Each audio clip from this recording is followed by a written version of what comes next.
For a century, the Panama Canal has been important for moving goods around the world. It's the easiest way to get products from the Atlantic Ocean to the Pacific Ocean. But this might be changing soon. Mexico is planning to open a new route called the Interoceanic Corridor of the Isthmus of Tehuantepec. That's quite a long name, isn't it? So what exactly is this new route, and could it take over from the Panama Canal?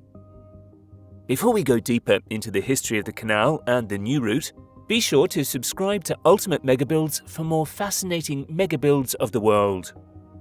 Panama Canal is one of the most well-known canals in the world, along with the Suez Canal. The canal goes through a narrow piece of land in Panama called an isthmus, which is a term you don't hear every day. An isthmus is a thin strip of land that connects two larger areas. In this case, the Isthmus of Panama connects North and South America, with the Atlantic Ocean on one side and the Pacific Ocean on the other. The canal is 65 kilometers long, which might seem short, especially when compared to other canals like the Suez Canal or China's Grand Canal. If you look at the map of the Americas, you'll see why the Panama Canal was such a game-changer. Before it was built in 1914, it was really tough for ships to move goods from one ocean to the other.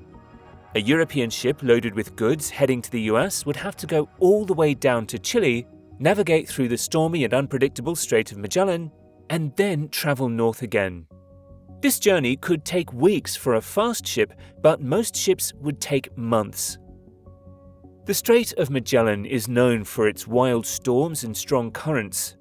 Another route, the Northwest Passage at the top of North and South America, was mostly blocked by ice and not a viable option for ships.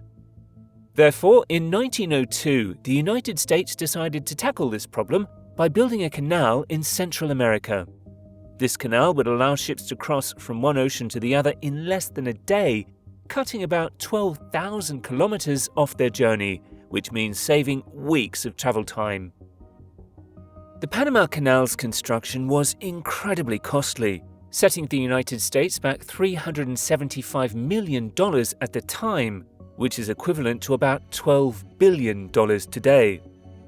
Despite numerous hurdles, the canal was completed and opened in August 1914.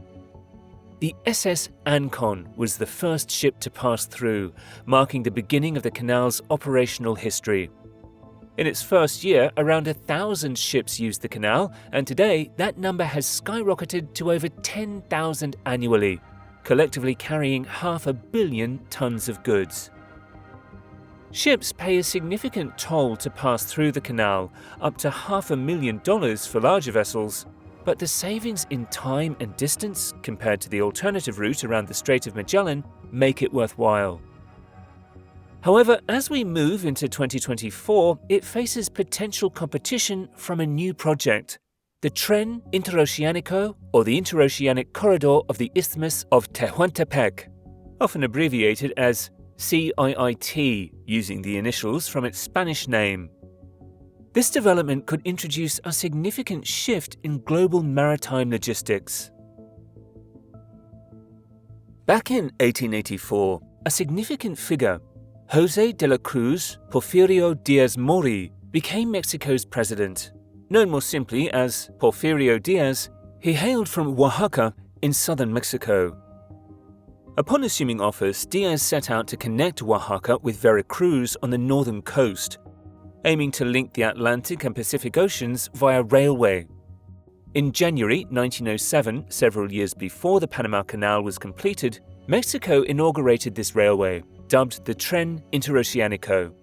It wasn't long before global traders began leveraging this route, with hundreds of thousands of tons of goods transported, boosting Mexico's economy and its role in international trade.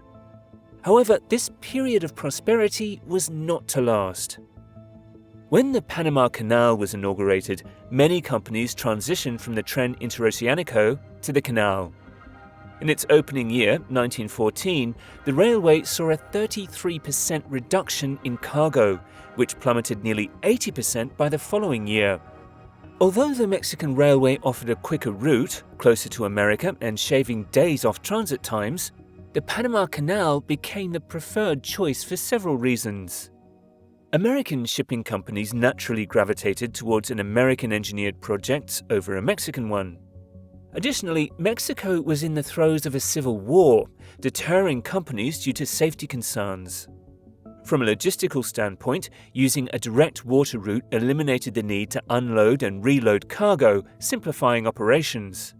As a result, the Tren Interoceanico couldn't sustain its operations due to the drastic reduction in usage, eventually falling into neglect.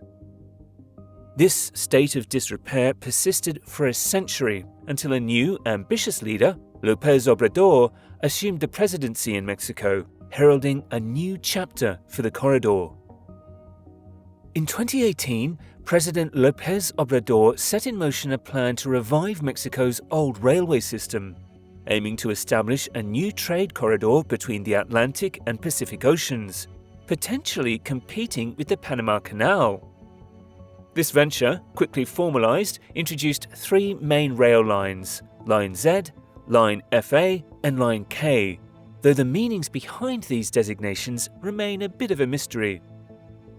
As the project, known as the CIIT, progressed, work started by June 2020. This involved clearing old growth, removing outdated tracks, and laying down new ones.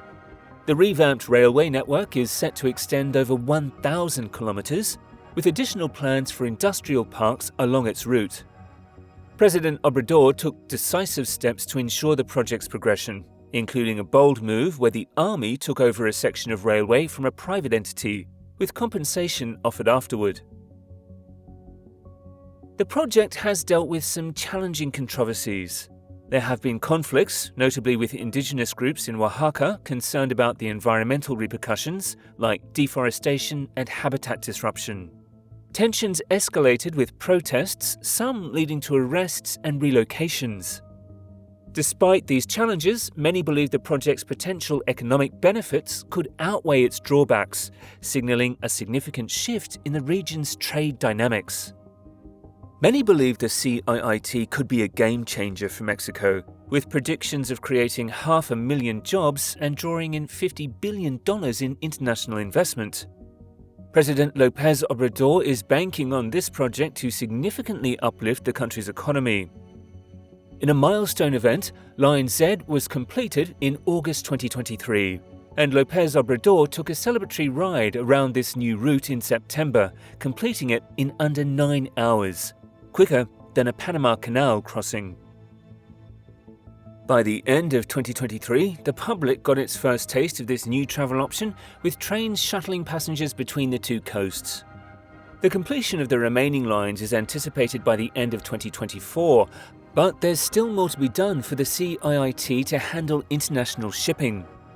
The plan includes upgrading the ports at both ends to accommodate cargo ships, highlighted by a massive breakwater at Salina Cruz to protect against storms and waves. With the CIIT nearing operational readiness for cargo, it prompts a compelling question about the future of the Panama Canal in global trade. Will the CIIT offer a viable alternative, or will the Panama Canal continue to dominate maritime shipping routes? Only time will tell how these two major trade arteries will coexist and compete on the global stage. The CIIT isn't intended to oust the Panama Canal, but to augment it. The canal can manage up to 4 million cargo containers annually, yet it's increasingly unable to meet rising demands. Additionally, the Panama Canal faced challenges in 2023 due to an unprecedented dry season, prompting restrictions to conserve water essential for its operation, resulting in reduced daily ship passages and causing logistical strains. In such scenarios, the CIIT could alleviate some of Panama Canal's burdens, offering an alternative route during peak times or restrictions. This redundancy could enhance the reliability of global shipping, providing a fallback option to ensure timely deliveries, especially during critical periods like the holiday season.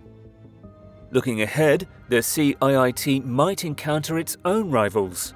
For instance, in 2014, a Chinese entrepreneur attempted to establish a canal in Nicaragua as an alternative to the Panama Canal.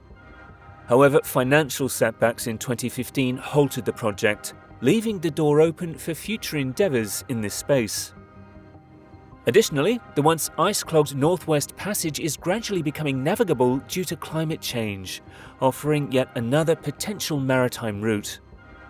With these evolving dynamics, the centre of trade between the two oceans is set for transformative shifts. Do you think the CIIT will become a major player in global trade, or will other emerging routes overtake it? Let us know in the comments, and don't forget to like this video, share and subscribe to our channel for more transportation megabuilds.